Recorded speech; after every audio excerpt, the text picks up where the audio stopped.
Channel ചർച്ചകളിലും ഇതിനെ വിമർശിച്ചവരുമൊക്കെ ആവർത്തിച്ച് ചോദിച്ചുകൊണ്ടേയിരുന്ന കാര്യം, ആരും നിങ്ങളെ നിർബന്ധിപ്പിക്കുന്നില്ലല്ലോ, നിങ്ങൾക്ക് പ്രശ്നമുണ്ടെങ്കിൽ നിങ്ങൾ മാറി നിൽക്കൂ എന്നതായിരുന്നു പറഞ്ഞത്.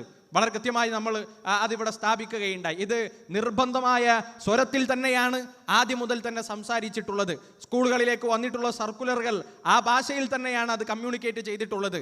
ഇനി അതിൻ്റെ ടെക്നിക്കൽ കാര്യങ്ങളൊക്കെ മാറ്റി നിർത്തി നമ്മൾ നോക്കുക. ഈ സർക്കുലർ കണ്ട അധ്യാപകർക്ക് എന്താണ് മനസ്സിലായത്?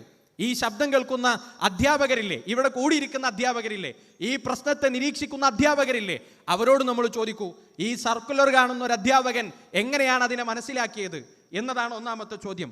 അതുകൊണ്ട് നിർബന്ധം ചൊലുത്തിയിട്ടുണ്ട്. മാത്രമല്ല, ഈ വിഷയത്തിൽ ബഹുമാന്യനായ വിദ്യാഭ്യാസ മന്ത്രി പ്രതികരിക്കുമ്പോഴൊക്കെയും ഇത് നിർബന്ധമാണ് എന്ന സ്വരത്തിൽ തന്നെയാണ് ഇതിൻ്റെ ഒന്നാമത്തെ ഘട്ടം മുതൽ പറഞ്ഞിട്ടുണ്ടായിരുന്നത്.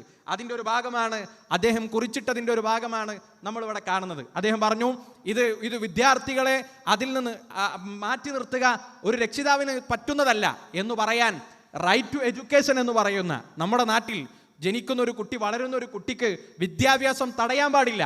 അതവൻ്റെ മൗലികമായ അവകാശമാണ്. റൈറ്റ് ടു എഡ്യൂക്കേഷൻ, വിദ്യാഭ്യാസത്തിന് അവകാശമുണ്ട് എന്ന നിയമപ്രകാരം ഒരു കുട്ടി, ഒരു രക്ഷിതാവ് തീരുമാനിക്കുകയാണ് അവന് വിദ്യാഭ്യാസം കൊടുക്കേണ്ടതില്ല ഒരു രക്ഷിതാവ് തീരുമാനിച്ചാൽ അയാൾ എவ்விധം കുറ്റക്കാരനാണോ ആ വിധത്തിൽ കുറ്റക്കാരനായിരിക്കും സ്കൂളുകളിൽ നടപ്പാക്കുന്ന സൂംബ ഡാൻസിൽ നിന്ന് മാറ്റി നിർത്തിയാൽ ഉണ്ടാവുക എന്നാണ് വിദ്യാഭ്യാസ മന്ത്രി കേരളത്തോട് പറഞ്ഞത്.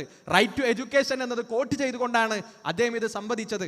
നിർബന്ധമാണ്, രക്ഷിതാക്കൾക്ക് പോലും മാറ്റി നിർത്താൻ പറ്റില്ല എന്ന് പറയുന്ന പരിസരത്തിൽ ഇത് നിർബന്ധിപ്പിച്ചിട്ടില്ല എന്ന് പിന്നെ അനുകൂലിക്കുന്ന ചിലരെങ്കിലുമൊക്കെ ചാനൽ ചർച്ചകളിലും മുറികളിലും വന്ന് പറഞ്ഞത് അത് ശരിയായിരുന്നില്ല, നിർബന്ധിപ്പിച്ചിരുന്നു.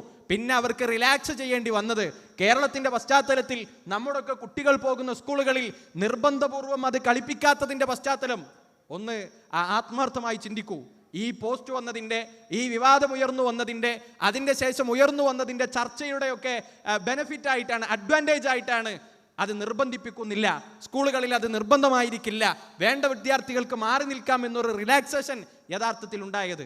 ഇനി ഈ വിവാദമില്ലാത്തൊരു പശ്ചാത്തലം നമ്മൾ ആലോചിച്ച് നോക്കൂ.